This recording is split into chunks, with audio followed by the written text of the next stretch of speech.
Hi guys, so today we're going to go over my critical appraisal of technology that I chose to do on an electronic medical record update that occurred in the unit that I used to work in.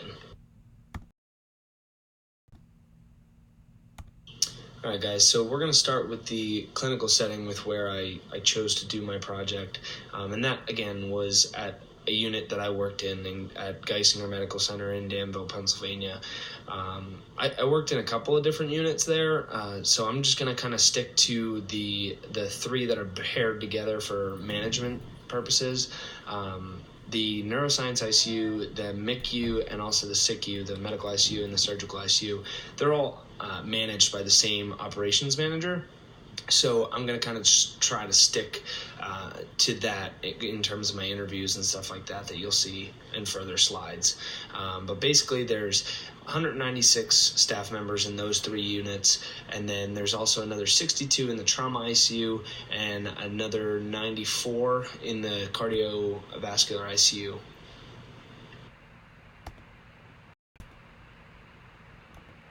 So moving on to the interview portion of the critical appraisal, I chose to do my first interview on the operations manager of the neuroscience ICU, medical ICU, and surgical ICU. He was formerly my operations manager, and his role is to make sure that, all the daily processes and,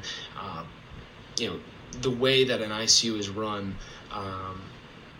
goes smoothly, and with that is making sure that all policies, procedures, conduct, all that's kind of a tight ship, and make sure that everything is productive and keeps moving things forward. So his role in this update is that he makes sure that the nurses that he manages have all the assets in order to make this a smooth process. So he makes sure that we have all the education that we need, and all the different tutorials, and every type of tool that we can utilize to kind of make the Epic transition, the EMR update transition smooth. That's kind of his job in this. He kind of gives us all those little bits and pieces that makes our lives a little bit easier. So the next person that I interviewed was the information technology nurse specialist. He didn't necessarily have that title at Geisinger, but that's how I'm going to refer to him. He was called our Epic liaison. Basically, he was a member of our education team, and he went with the IT Epic developers who designed the update, gave them different policies, procedures, gave them all the insight from a nursing perspective, and then also was trained by them how to troubleshoot, how to educate us as staff nurses, and how to kind of really bridge that gap between technology and hands-on people like ourselves as nurses.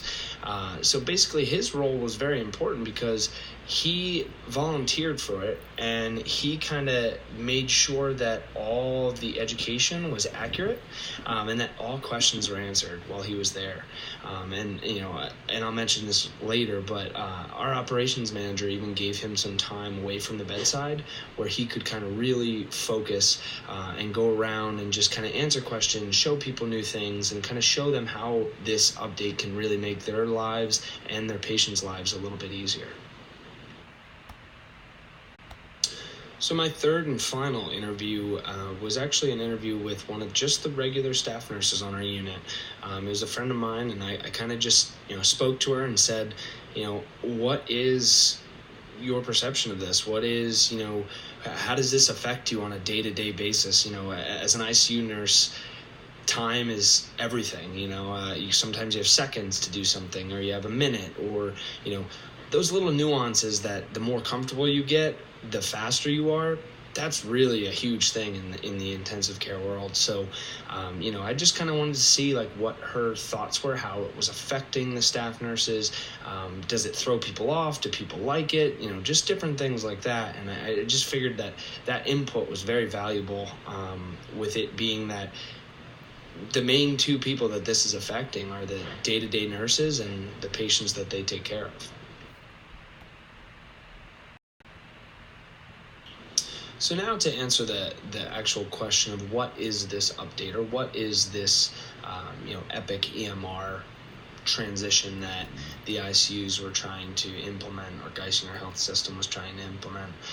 Basically what it is it is a form of a portal, and Epic refers to it as the brain. And what you do is the nurse can put their patient's medical information into this portal, and once that goes into the portal, the technology looks at the patient. It looks at the devices they have, the diagnosis they have, and any other information that they may need to be looked at, and it develops a set of to-dos, or like a schedule that the nurse can follow hour by hour, day by day. And what this does is it creates this consistency of care and this consistency of charting, which the consistency of charting helps the hospital because things are documented correctly, and where the consistency of care comes in is, as an ICU nurse, people forget things. Little things, drain might not get emptied, or, a Foley bag might not get drained, or, just little things that if you're having a busy day, it's hard to remember. That's why they wanted to implement the brain. So the brain kind of gives you hour by hour, gives you a set of tasks that need to be done, and if they are done, they will give you a little check mark. And if they aren't, they'll give you a little alert before the end of your shift. So that way you can make sure that everything gets done in that 12-hour period or 8-hour period, whatever you're working, and there can just be this consistent flow of quality care. So moving on to the primary user's opinion.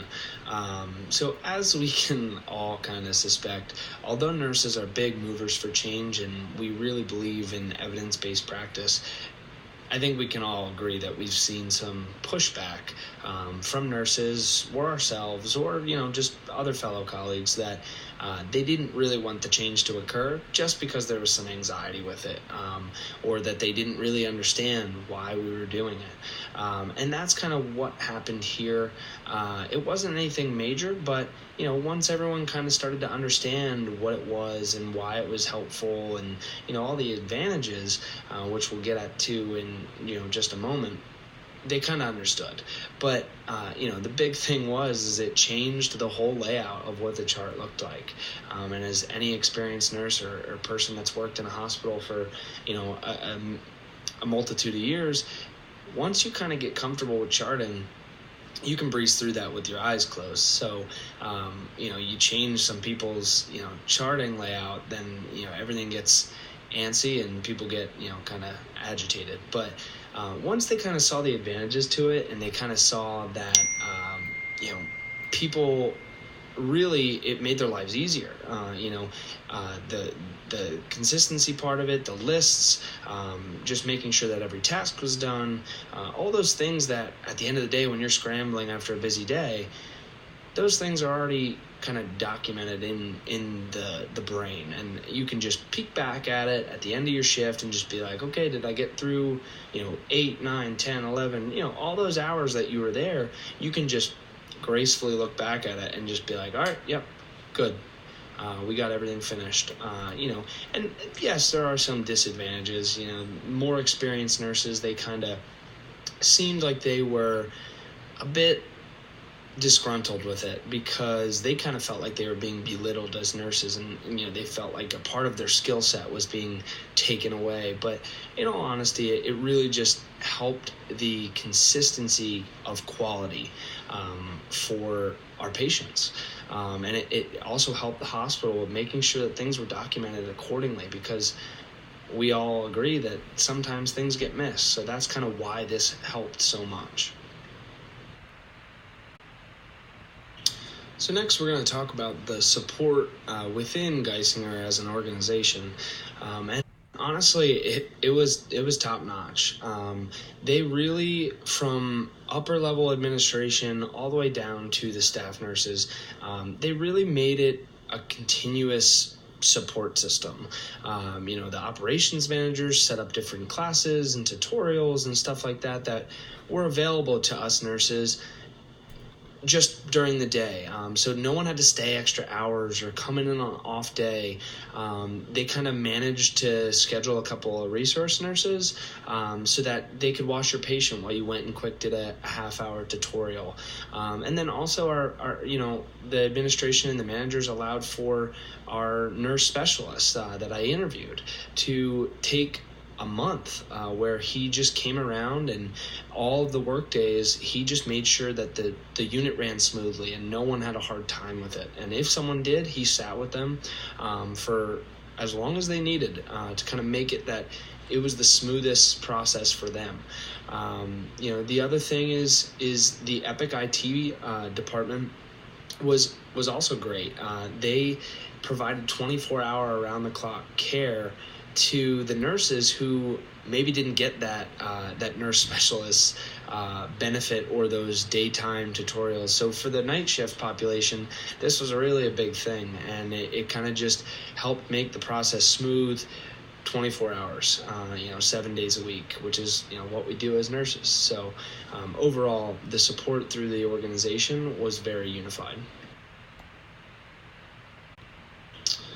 So as we said earlier, there was really two main kind of reasons as to why this decision was made to, change this, update this EMR that Epic provided Geisinger. And basically those were, number one, patient consistency of care. So it was being noticed that, as no human is perfect and no human is the same, that there was some lapses in care and some tasks were being forgotten, whether a nurse was busy or, maybe they just forgot or whatever. And then the second thing was that things weren't being charted as consistently as they should have been. And, when, as all hospitals do, when they would bring in accreditation companies or organizations such as, JACO, for example, they would go through charts and they would see things that were insufficient and, or charted incorrectly. And this would lead to fines and different negative effects for the hospital. So therefore, this Epic update kind of killed two birds with one stone, and it led to a more consistent care, and it also led to a more consistent charting of that care. So it really overall, when the departments of risk management and IT and upper management and the operation managers kind of got together, they kind of really found that this was the best solution. As for some recommendations based on the outcome of this critical appraisal, I really don't think that there's something for me to recommend to Geisinger to change, but what I will recommend is that they continue to do what they did so well. They provided their nurses with the support that they needed from those top administrators on down. They solved two major problems with their consistency with the implementation of this update. But I think the main thing that will keep the peace, if you will, with this transition is the fact that their continuity of troubleshooting help and their continuing education with it, all that stuff will help continue the benefit of this update. And things like for the night shifters, keeping the Epic IT troubleshooting helpline. That's something that, as a former night shift nurse, when you're having a situation like this and you're trying to take care of people's lives as well, it's just an unneeded inconvenience. So, just doing that and continuing that, because not everyone has, a question the time that something's introduced. Sometimes it takes a little bit of working with it until you really find some good quality questions that you may need answered. So as we've come to the end of this critical appraisal process, I'd just like to, thank you for the viewing, and I also wanted to share with you my references. Thank you so much.